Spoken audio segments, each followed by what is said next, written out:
ndakwinginze ndagusabye we wabinkoreye Yesu we njye ntabwo nongera kwambara ntabwo nongera ni indambi yasaze burundu amafaranga ari gukorwa weho uri muri zagarazaga ni indambi dore undi muntu nawe arasaze kubera Prophet Joshua Lavoyate iteye mu mashine nawe arasaze urubyiruko tugiye gusara bamwe bari no gupfa noneho byatangiye kwigaragaza c'est vrai byatangiye kwigaragaza ubu ngubu umuntu mwakundaga Ice Mobi nawe tayari ari hafi kugenda Prophet Joshua atumariye abantu mpana ubejo nzakora indi video uyu nguyu sasaze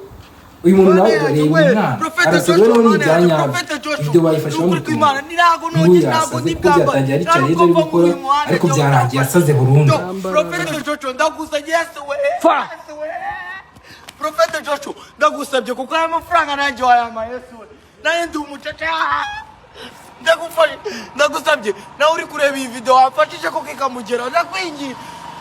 ndagusabye we wabinkoreye Yesu we njye ntabwo nongera kwambara ntabwo nongera kwambara mu gihe utaramfashe ntabwo ndi buve muri uyu muhanda ntabwo mva muri uyu muhanda mu gihe utaramfashe Profete bikora bikurikirane uramusoza ntabwo mvamo oya nukuri ndawugumamo mu gihe ataramfashe kandi ari byo